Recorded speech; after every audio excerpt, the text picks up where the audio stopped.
Hey everybody. I'm not gonna lie, today's kind of a rough day.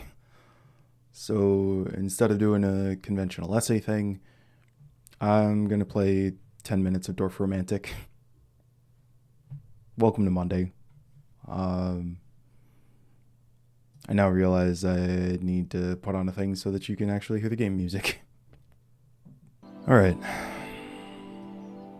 So Dorf Romantic is a it's a pretty wonderful game. It's honestly one of my favorites.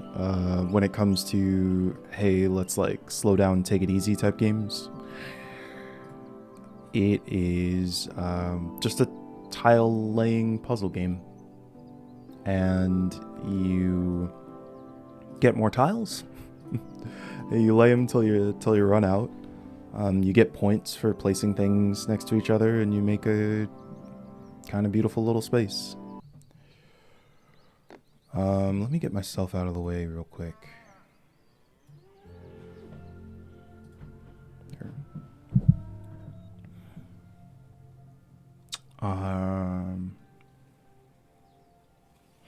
Yeah, I think sometimes it's important to just acknowledge where your head's at. Yeah.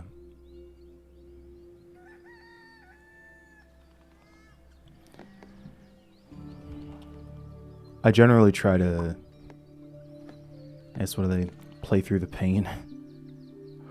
See, we got a couple of, sorry, just to explain the game real quick. We're placing these tiles, and when we run out of tiles here, the game's over. There are little objectives. There's some achievements. The more points you score, the more tiles you get, and you get to keep the game going. And that's about it. Um,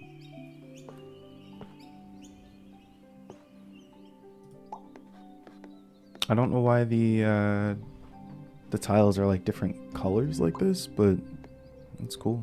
You can see how we have these objectives. This wants to be connected to river, like have river connection 3 or more. Yeah, that's the game. Honestly, it's, I don't know, it's just kind of a wonderful game. Not every tile gets to be placed perfectly, but you know, you clear some objectives, you get some more tiles, you get to keep going. And the soundtrack's really wonderful too.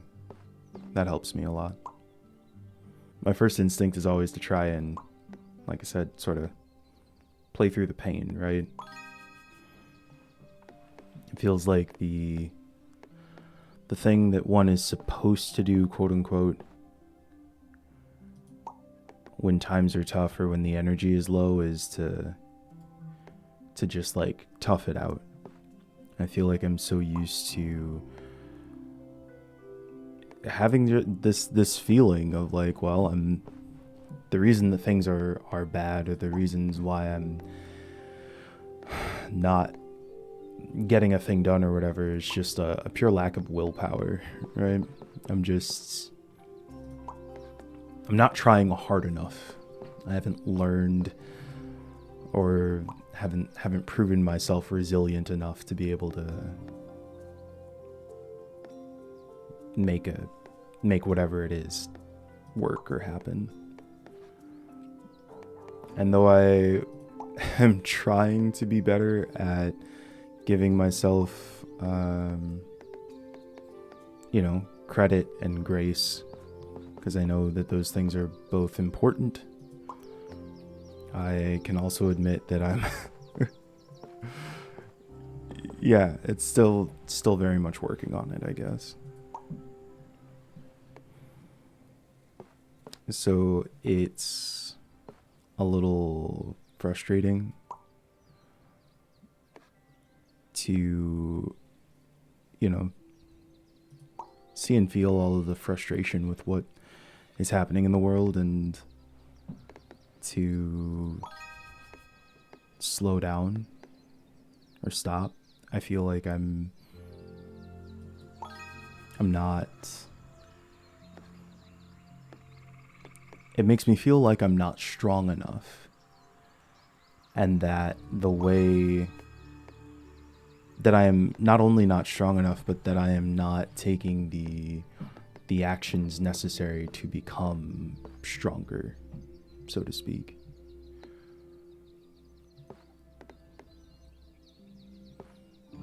I don't want to let my people down. I don't want to let myself down.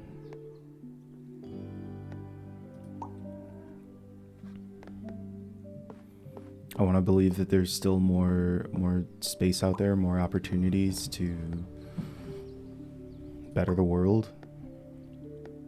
And yet I just continually feel like I am running out of time, and I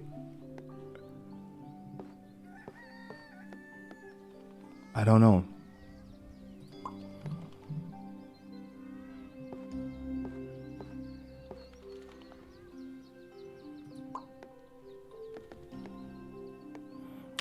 I want to feel like I am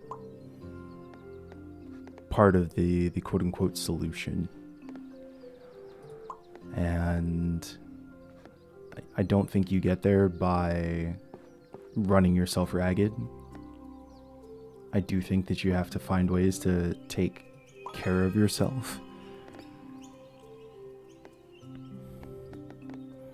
And yet, even though I say these things out loud because because I believe them, I also find it very hard for me to give myself room or credit or space in a time like this. I don't know why today has been so particularly hard.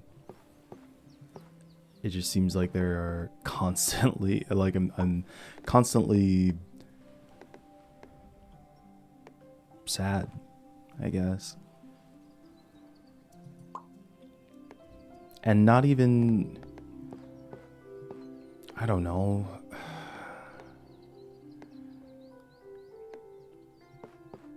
It's not like it's an unreasonable time to feel sadness or frustration. Like the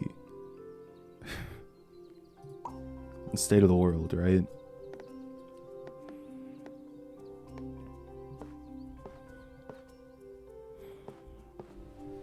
But I don't think that this gets better by giving up hope.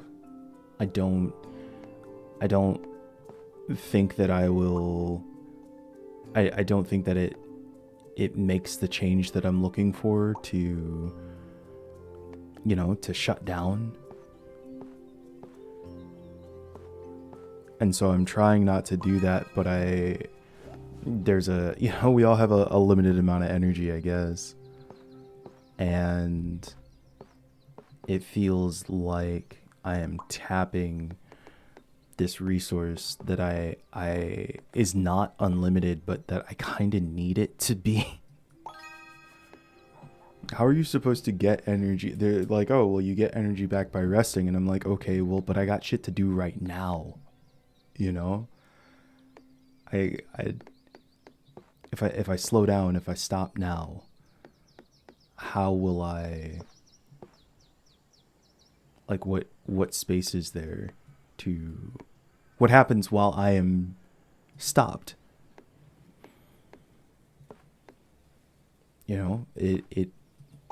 It feels like I'm, just like, okay, well, everything's gonna go to hell for a bit.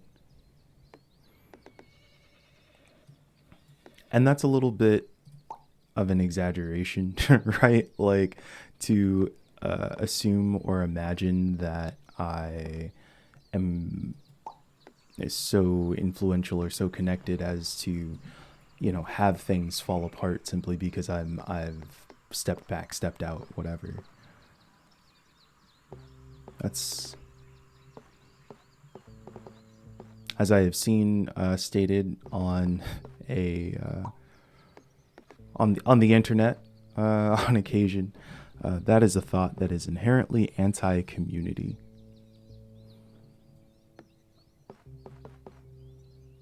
Anti-community meaning that it undoes, it works against the principles of what it means to build community. This thing that, this catchphrase, this concept that I keep speaking to. Building community means relying on other people, letting other people be part of the solution, part of the equation, giving them opportunities to take care of you the way that you would take care of them. It's not a weakness to recognize your own humanity and that sometimes you need to take a break.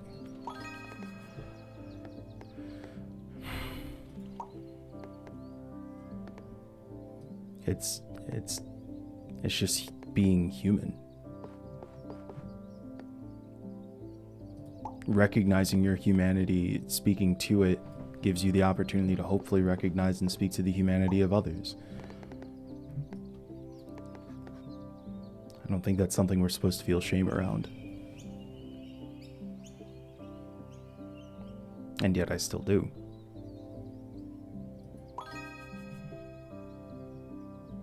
Anyway, sorry I don't have a happier ending there, but I appreciate you hanging out and laying some tiles with me. I'll see you tomorrow.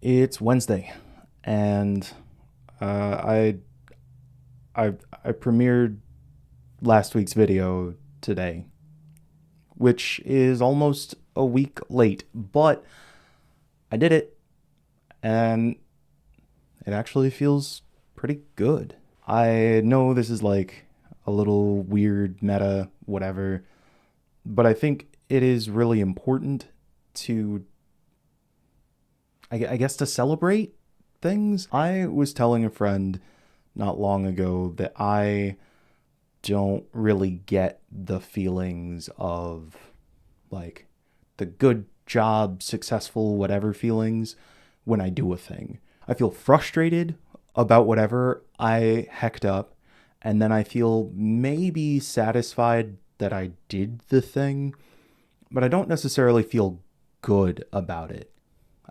I generally don't get the like sense of reward. And I think about it like if it's like beating a game, but the ending is just like the end. And you're like, okay, well, I guess I did that. And then they show you the completion percentage is like 64.8%. And you're like, oh, I guess I've got more to do. But I'm not excited about doing it. In that case, it's not a game that I'm running to go back to find all the secrets. It's just, hey, you could have done better and you didn't. That's how I usually feel. But interestingly, that's not how I feel about this. So we watched it on a YouTube premiere, which I did not schedule far enough in advance or like let people know was happening. I really should have done that. I really could have done that if I had put things further in advance. Edit Josh here, chiming in with some appreciation for recording Josh, recognizing that he doesn't need to say should all the time. There are other ways to approach the discussion and not cast a bunch of self-doubt and dispersion and bad vibes on self. Good job recording, Josh. But I wanted to make sure that I actually posted the thing. So I streamed today, which I will talk about in just a few minutes, because I'm going to do 2 recordings today because I missed yesterday. Also because I have a game I want to talk about. Oh, it looks better when it's closed. So oh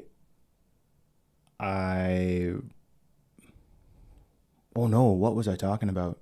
I usually don't get the reward feelings, but I think that I have been I attribute it to some medication. I attribute it to therapy. I attribute it to trying to do some of the work that I do feel good about the video being out. I still feel some sort of conflict about creating this piece of media that feels like it is not correct for YouTube. But I also really enjoyed it.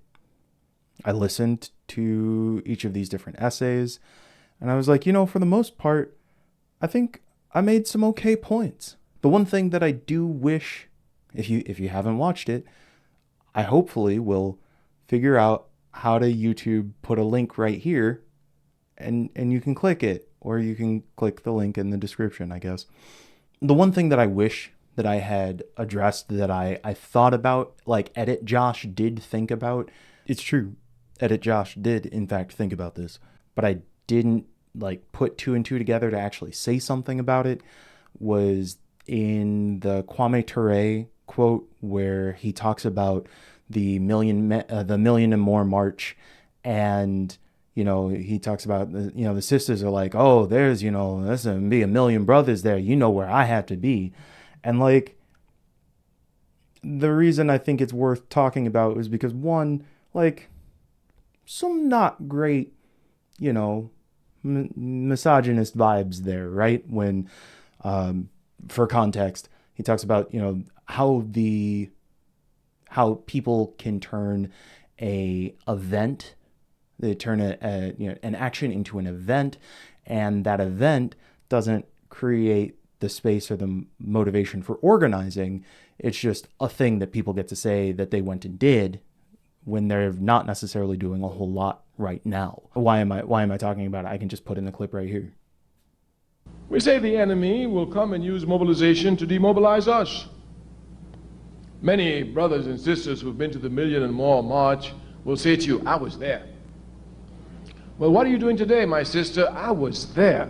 There weren't too many sisters out there, but with a million brothers together, where I had to be. I was there. Yes. And then, of course, you find brothers, I was there. I helped you. What are you doing today, brother? I wish that I had said, that feels a little not great. I actually almost edited around it, and I thought that maybe it would feel a little disingenuous to cut that piece out. When we think about the folks that we look up to or that we admire, when we find these quotes and whatnot, we should probably remember that they are still from people. They are not from gods. They are not from perfection. And it's important for us to also try to find opportunities to learn and grow. And I am sure that he didn't mean anything particularly offensive by it. And the rest of his point, I think, very much still stood. Across so many modern, in particular, movements, we have seen Black women be the tip of the spear.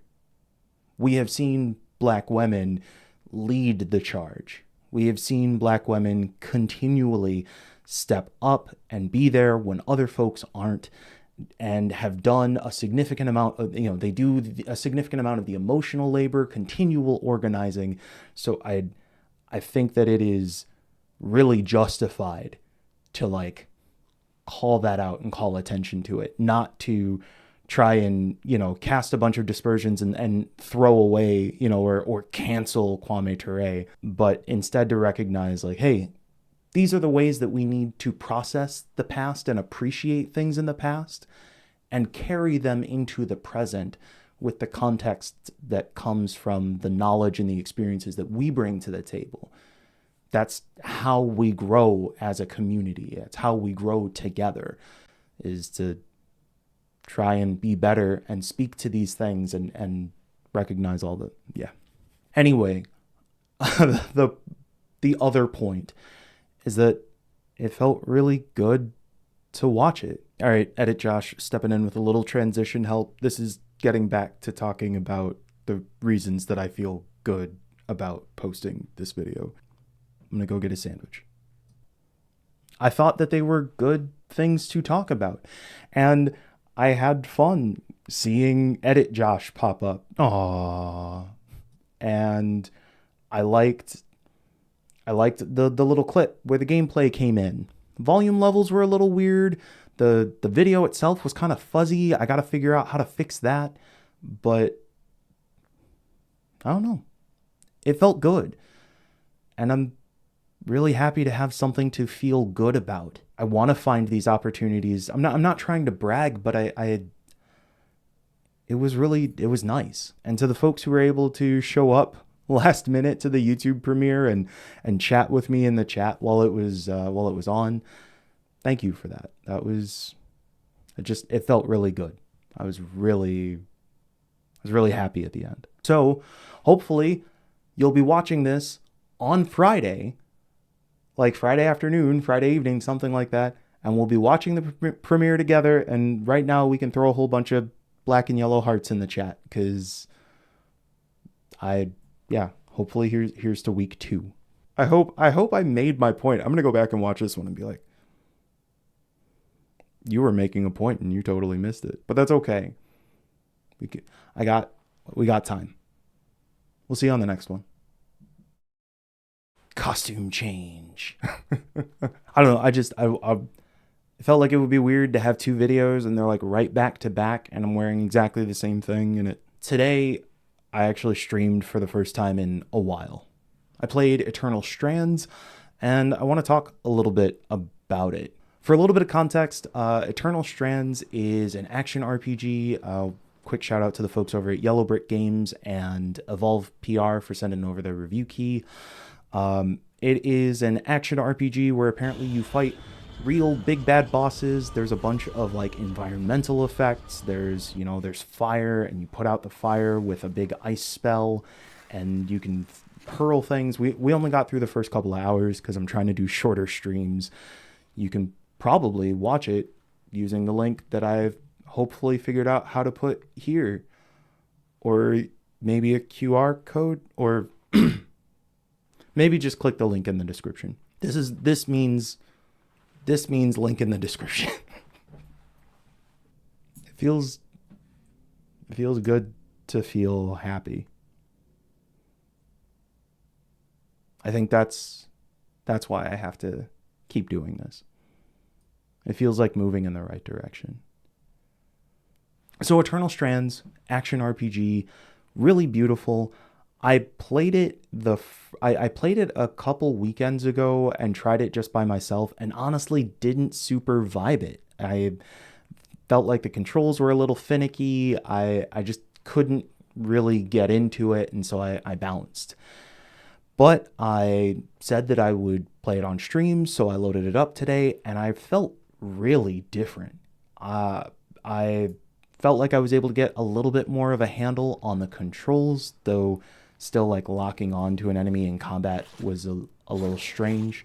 Also trying to figure out how to like make the ice magic work. I feel like I actually figured it out better than I did the last time, so it felt a little smoother. But what I really loved about it was something that I think I wasn't paying enough attention to: the writing. I just really enjoyed the ways that the characters were set up, and even just the dialogue options in this game. They felt really thoughtfully designed. I really appreciate the ways that these dialogue options are created, right?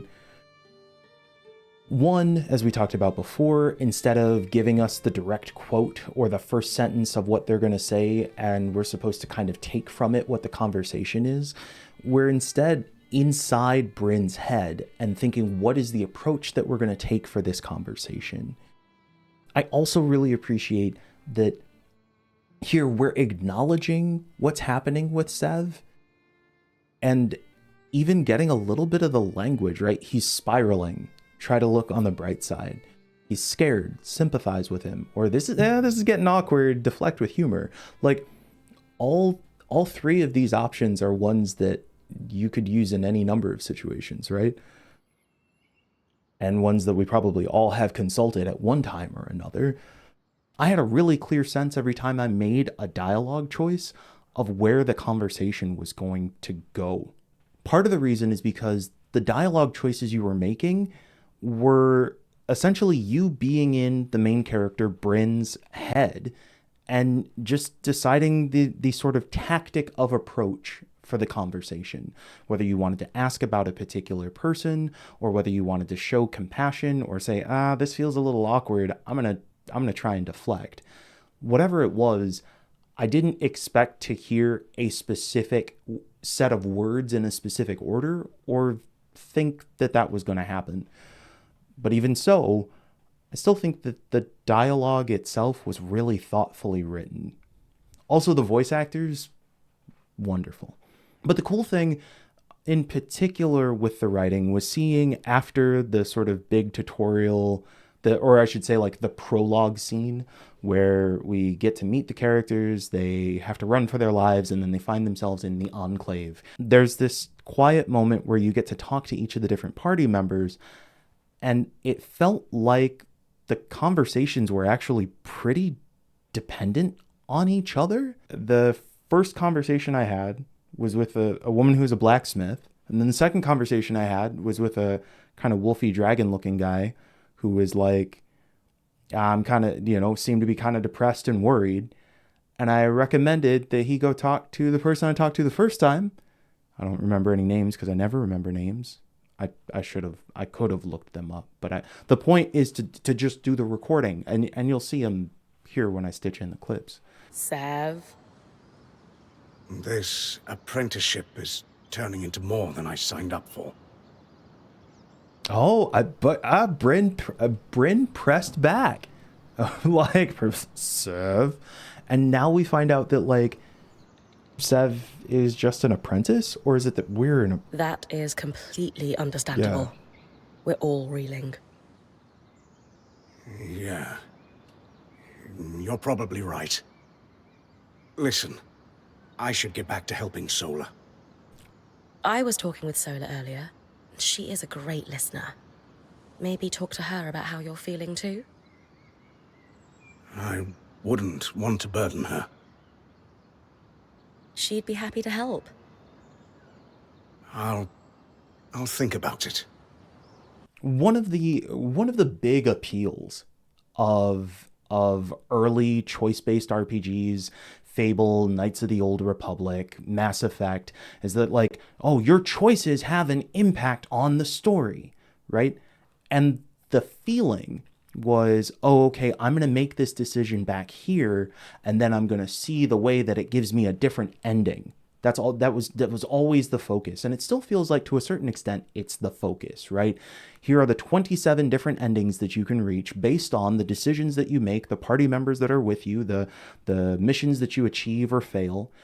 And so you're like, oh, well, what I do matters because it changes my ending. But in this scene, it showed me that what I really care about is what happens along the way. The reason that those conversations felt powerful to me was not because I was having a conversation with somebody and I was like, oh, they're going to remember this at the end of the game. It was that it was relevant right now. And it was important not just because I'm like, oh, that it was neat to see, hey, I had this conversation 5 minutes ago and there's this one minor piece of dialogue that says like, hey, well, I talked to her and she's a good listener. You should go talk to her a little bit. Like, that is cool on its own, but it also gives this opportunity to provide depth to my player character. The thing that I loved about playing Bryn is that she was really thoughtful. Like, yes, she's this adventurer who's just joined this band and is now put in this position of like, whoa, I'm the point person. This is going to be kind of intense. But when she was talking with the different members of her team, she asked really thoughtful questions and follow-up questions. It didn't feel like I was going through dialogue for dialogue's sake. I didn't want to mash the talk button just so I could move on to the next cutscene. I didn't feel like I was hearing discussion that was just like surface level. I was getting to know these different characters not just because of what information was being divulged, but because of the meaningful, thoughtful questions that my character was asking. And it made me think about how I would like to ask more meaningful questions and be more thoughtful when I'm conversing with people, especially when I'm first getting to know them. I tend to get a little nervous. I also, as you can tell, I'm real comfortable filling a discussion with talk. I'm not always good at asking the reciprocal question. But it was really interesting that, like, in the first hour of stream, we played through this sort of introductory scene, and the second hour of stream was basically just talking with the party members and then reflecting on the different things that showed up in the dialogue and conversation. I felt really good about it. So I know that we had the conversation last week about I don't know how I feel about, bringing new games to the table, and then, am I shilling product? And I hope it doesn't come off that way. But I do think that there are really fantastic writers and creators out there making amazing things.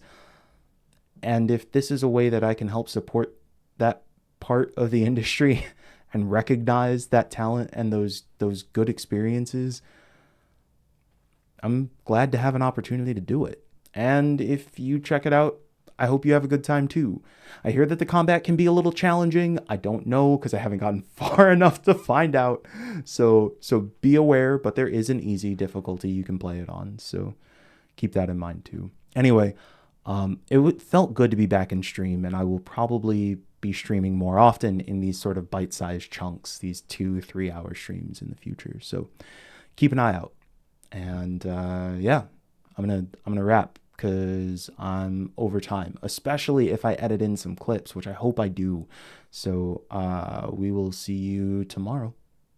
Also, information about the game is in the description.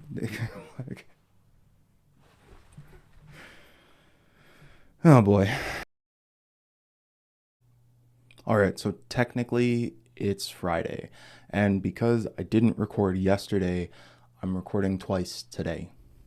Because A, I really enjoy this format, and B, because I have two things that I want to cover, and I don't want to cram them both into 10 minutes.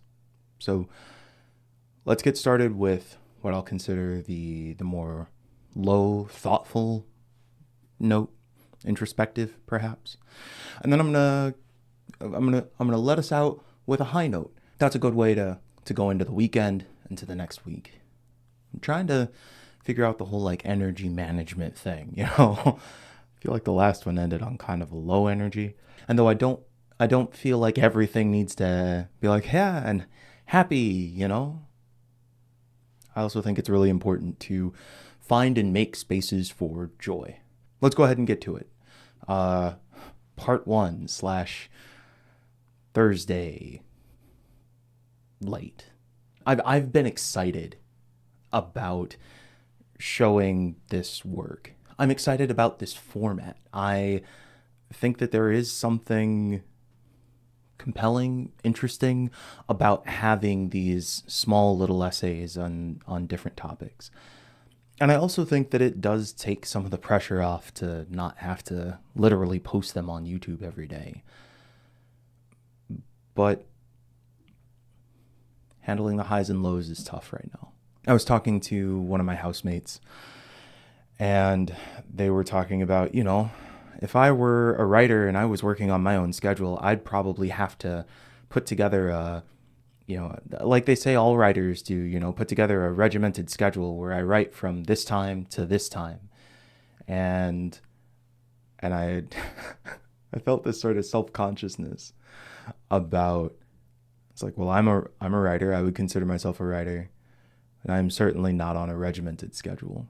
One of the things that I think a lot of people who know me well are a little concerned for me about is the amount of self-doubt or pressure that I can put on myself in working on a project or trying to accomplish a goal. I don't know if everybody experiences this the way that I do, but I think it's perhaps one of my particular manifestations of ADHD, anxiety, habits, whatever, that it's really easy for me to hone in on the things that I get wrong and believe that that is what I will continue to do in the future. I like to call, my inner critic, who I used to think was just me telling the truth about my inconsistencies, my distractibility.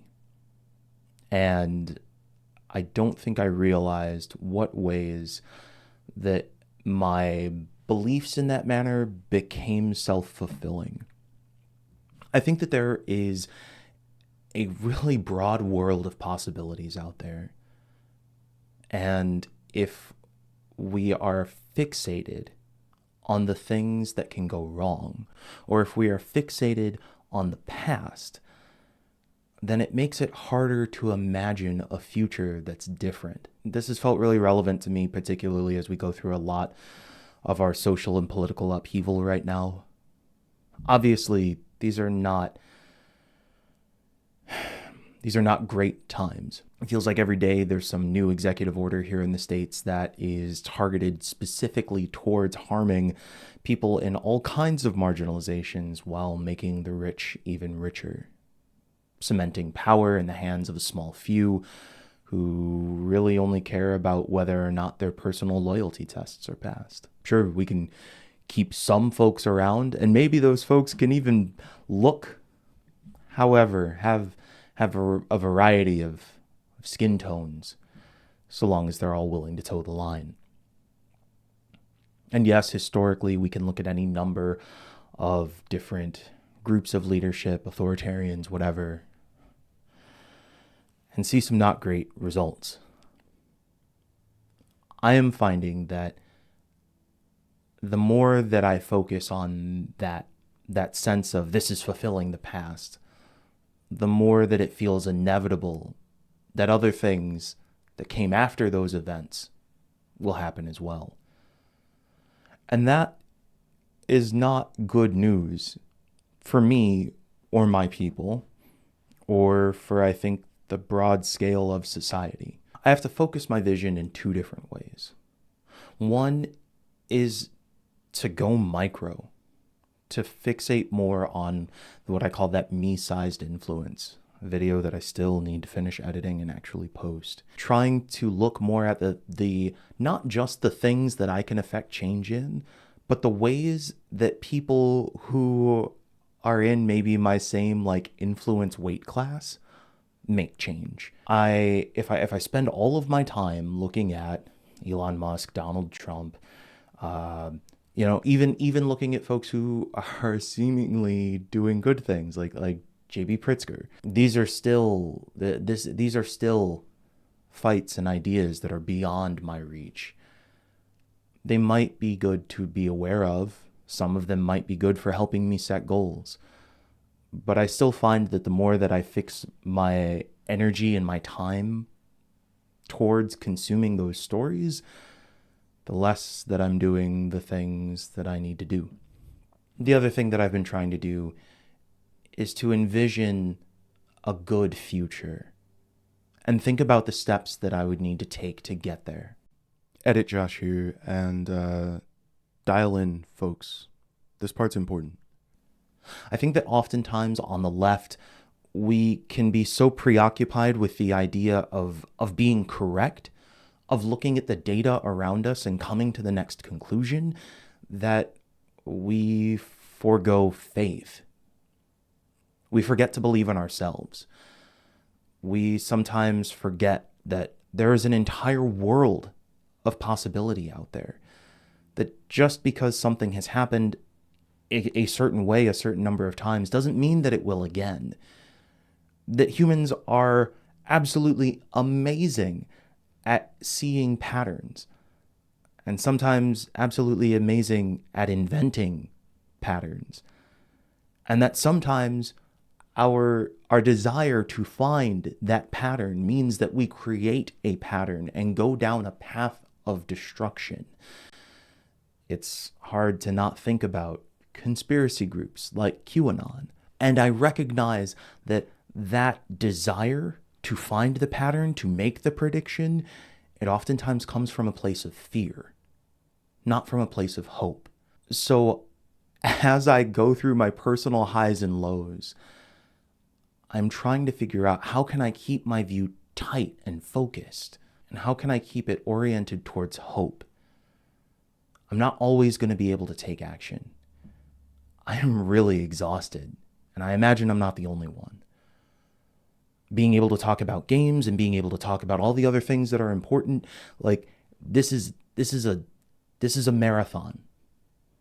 A marathon that I both hope goes for a while and that I also hope resolves quickly. I would love to see something that gives us more space to take care of each other and to have social progress in a place that feels safer and peaceful and more oriented towards empathy and compassion.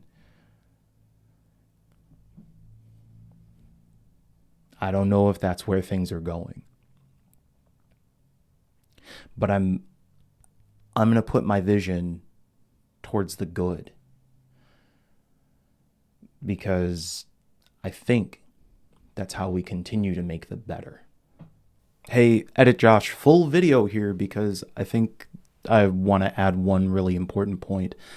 I still stand by all the stuff that I'm saying in here, but I do want to add that making these decisions or trying to find these patterns from a place of fear or concern is really valid. The consequences of missing some of these patterns could be life-altering for many people.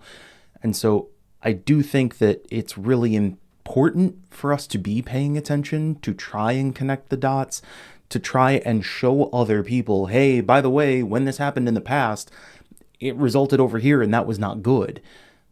But I also think that alongside that, we have to be able to still visualize hope. We have to be able to look and say, even though this happened this way in the past, even though I feel like I see this pattern doing its thing again, I have to be able to envision what it is I want to see on the other side and believe that it's going to happen.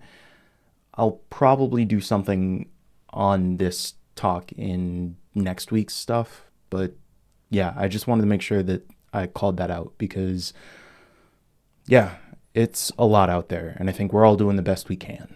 So I need to come up with a better ending. I didn't necessarily make a direct games tie there, but I'm going to call that okay.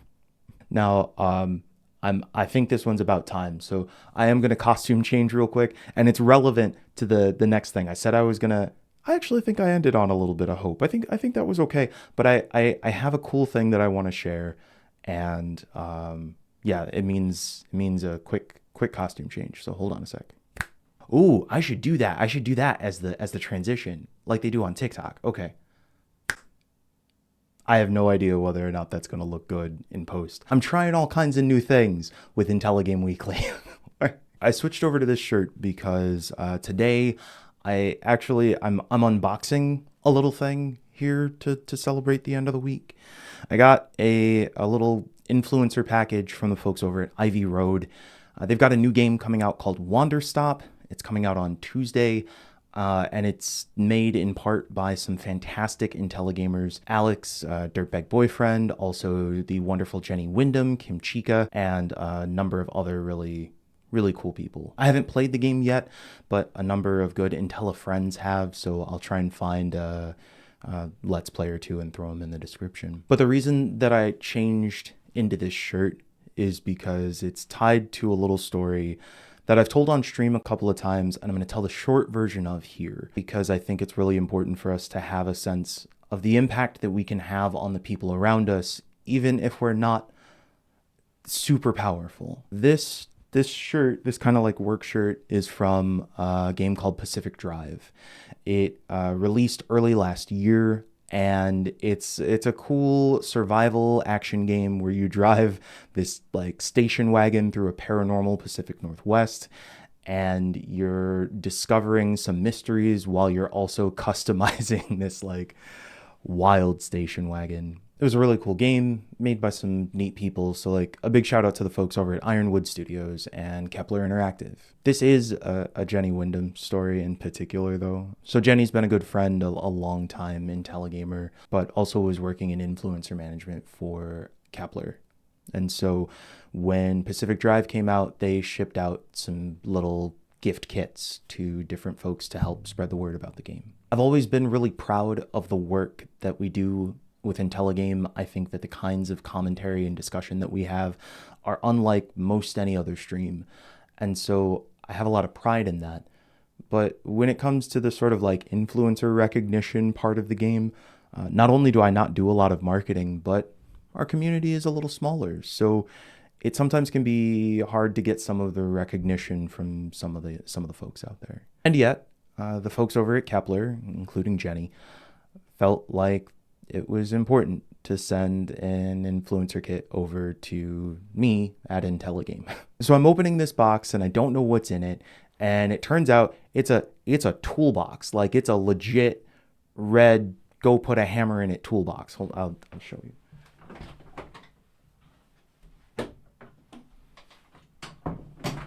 See? Toolbox, right? Which I thought was neat in itself. But then as I opened it, I saw that this shirt was in there. And I actually started crying when I saw this shirt. Because the last time that I wore a shirt like this was when I worked a particular internship during high school. It was one of the hardest job experiences I've had ever. And it was because I wasn't doing much of anything. I was counting inventory for 40 hours a week, and I didn't understand my own mental health, my anxiety. There are a number of ways that it was one of the toughest mental health periods of my life. And at the time, I was wearing a maroon shirt that was like this, while all the full-time employees of the plant were wearing blue shirts. This literal red shirt mentality, if you've watched Star Trek, I'm like, I'm disposable, I'm throwaway. I internalized a lot of that. So to get this blue work shirt with Telly on it, with my, to be able to feel like I had made this move into sort of a full recognition of self, but to do it on my own terms, to do it with sort of Intelligame's name to it, it really meant a lot. And I need to just find a clip and upload it. Found one.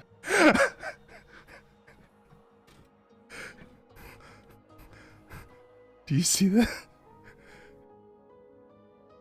It's a work shirt.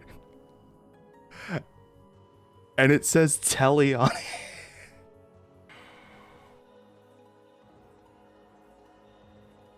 I am.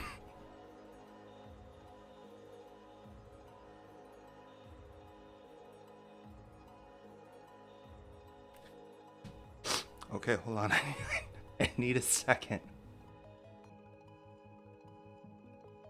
I have to tell a story that, like, makes me getting emotional make a little bit of sense. I don't know that anybody necessarily anticipated that when they sent this, work shirt that was meant to be a promotional material for a game that was coming out, that they were going to heal a part of somebody's trauma. But they did. I still have a lot of pride in this shirt because of a bunch of things that I went through in my life that none of them had any influence or control over. And they also made a decision to maybe reach out to somebody who was not, a YouTuber with hundreds of thousands of subscribers or whatever. But it's a moment in time that has ripples for me. It was them using their sized influence to reach out to the people that they could and impact their lives.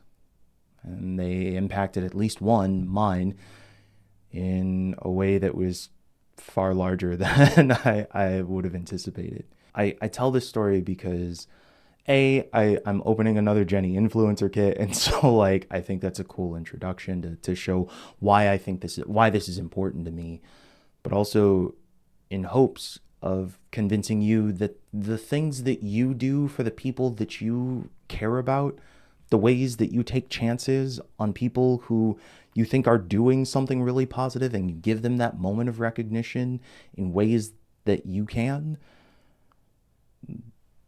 who knows what kind of effect that could have. Don't underestimate the things that you can do for the people around you. This isn't all about the big scale whatever. It's about the little ways that we take care of each other along the way.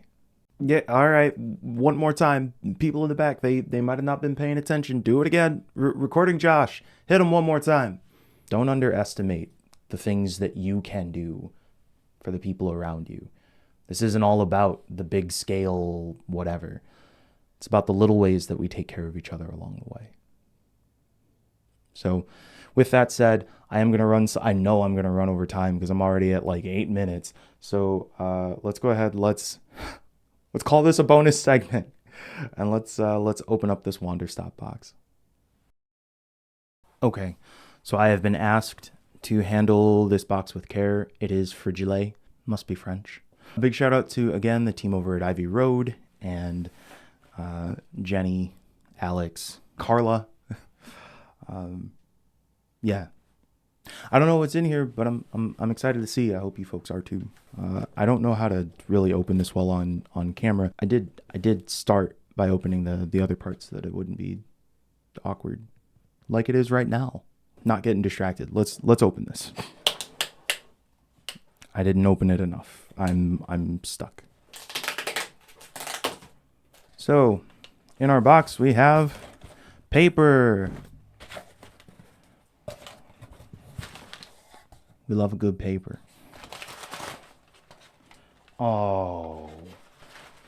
So Wanderstop is a game about like making tea and processing trauma. And they sent, hold on.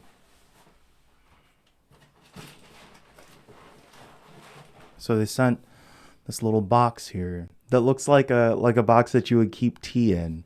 With the Wanderstop logo on it. It's a nice box, but I like how they put this like wood grain pattern on it. It's got kind of a nice feel to it. Let's see what's inside. Oh, there's a little note here. I don't think I'm going to be able to. I'm going to try and read it from here. Oh, you know what? I'm just going to freeze the screen and then you'll see it. That's fine. Okay. Thank you so much for supporting Wanderstop. Wanderstop asks you to utilize typically cozy and comfy experiences, brewing tea, decorating a space, gardening, to explore the potentially uncomfortable dynamics between work, failure, success, passion, determination, burnout, and personal identity. We hope as you play, you enjoy the world and characters, and that Wanderstop also inspires you to reflect on your own experiences. In the game, you'll join Alta's journey as she's forced to slow things down, take on a new role helping Boro at the shop, and learn a bit more about herself. We can't leave all the tea brewing to Alta, so we sent a taste of Wanderstop to you. Inside, you'll find a custom tea collection inspired by items and teas found within the game. You can scan the QR code to learn a bit about each blend, peruse the ingredients list, and check out the Seattle shop who helped create these inspired concoctions. That's such a neat touch. We've also recreated the field guide Alta uses to track the plants and teas brewed. This replica includes stickers and blank note pages to commemorate your time in the game, so please doodle, write, and use it to your heart's content. Please note the guide and stickers do reveal descriptions of the flora and tea you'll encounter, so if you'd like to keep it a surprise, wait a bit before exploring the pages too deeply. We appreciate all you do, and we hope you enjoy your time with the game in this kit. If you do share across social media, we're on Blue Sky and Instagram at Ivy Road Games. Would love to be tagged in your post. It helps us see and celebrate that these kits are out in the world. Cheers, the Ivy Road team. That's so cool. I did get to do a little bit of sensitivity consulting on Wanderstop, so I am excited to see where the game has gone, but it was somewhat early in development, so I'm not sure where this is all going to go, but it is it was cool to get to be a part of this. We've got our field guide here. On the back, you get to write this field guide belongs to, and you get to write your name. There's also a little bookmark here, which is, I was going to say the color kind of washes out with the lighting, but it's a little red bookmark. It says Wanderstop launching March 11th on Steam, PlayStation, and Xbox. The field guide pages, which I won't go through too deeply, but you can see that it's got these neat little apologies. Can I get the other page to show up? Other page? Handling lighting is hard, team. Why are you... Now it's incredibly dark. Then we get to pour the tea, place a teacup under the pyramid, then pull the... Oh, this is like step 6, team. Okay. So maybe you want to see step 1, how to use the tea machine. Pour the water, climb the ladder until you reach the rope hanging from the ceiling, pull the rope downward to pour a fresh batch of water, and then heat the water. Once there's water in the orb, pump the furnace to heat the water. Keep going until the water is boiling and steam rises. Yeah, I like that it's got a combination of like in-game references, but also places to put some of these stickers. It's got some neat little patterns. Dang it. This lighting thing is a nightmare. This is going to be the worst to edit. I'm so sorry. So there's also, you can see some previews of like the different things that we might brew along the way, like the puff pod fern. And there's some different stickers that you can stick to these little question mark sections. So I'm guessing we'll learn what those are as we play through. And then there's also these little blank pages that have just like blank on the top and then lines on the bottom so you can draw out your own notes and stuff, which is pretty cool. That's too much. Take it back. We've also got this lovely pack of Wanderstop stickers. It's got some different drink stamps and fruits. So we've got different fruits, some different plant icons and ferns, simple palms, small hybrids, large hybrids. I'm really excited to see where these actually show up in the game. That's pretty neat. And then we also have, so they actually made little custom teas. Azzy fruit, Vreedle beets. I wonder how they come up with the names for these. And there's some really cool, these are like very neat custom teas. This puff pod blend here has white tea, honey granules, pink confetti sprinkles, black tea, lemon myrtle, and lavender. Oh, and they have these little dragon stickers on the back too. Hey, Edit Josh here, and that is the logo for Friday Tea, the Seattle-based tea company that made the custom blends for this kit. You should go check them out at fridaytea.com. They're on Blue Sky. You can also find the link in the description. Yeah, I've actually, at this point, I've already tried the Azzy fruit. It was delicious. Go check them out. They also sent over, this actually is really cool. So they sent over a custom tea mug. It's yellow and kind of brown, kind of black. So I'm gonna take some Intelligame credit on this one. Like, is this what the camera is supposed to look like? It's not that dim in here. So yeah, so we have this little custom mug here, which is delightful, and we've got a little tea strainer here with this little wonderful bird friend. Look at the eye. Hold on. This is a determined friend. This is an angry, determined friend. But we've got a little tea strainer with a charm here, so we can actually load up the loose tea here into our tea strainer, and go, brew a nice cup. This is really thoughtful. My gracious. I'm excited to brew some of this tea. I think this will be a delightful way to start Wanderstop on Tuesday. So I'm gonna fix my brightness again. This looks better, right? I'm pretty sure this looks better. So yeah, a big shout out and thank you again to Jenny in particular, to Alex, to Carla, to Davey and the rest of the Ivy Road team. Thank you for sending this over and brightening my day a bit. If you're interested in Wanderstop, I'll put a link in the description below to either add it to your wish list or pick it up yourself. It'll be on Steam, Xbox, and PlayStation. Okay. Well, team, that's going to do it for this week. I hope that you enjoyed checking out the Wanderstop goodies, as well as spending some time with the rest of the microblogs this week.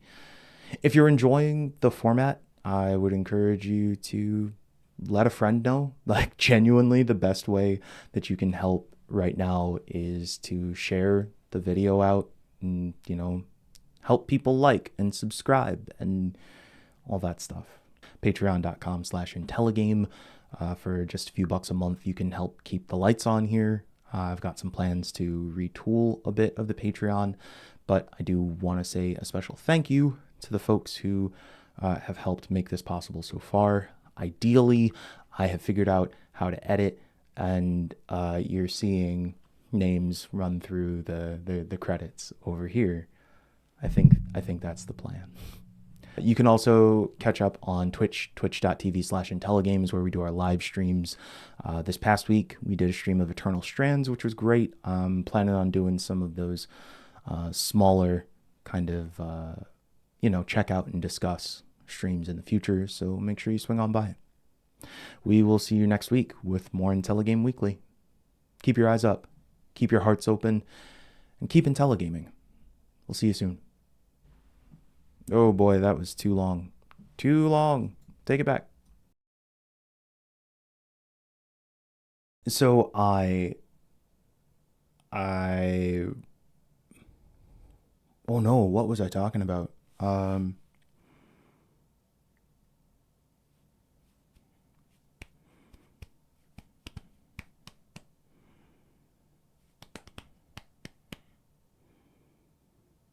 Open the door, jump on the floor, everybody do the dinosaur. Oh no, now I'm gonna have to make a conscious choice about whether or not this makes it into the cut.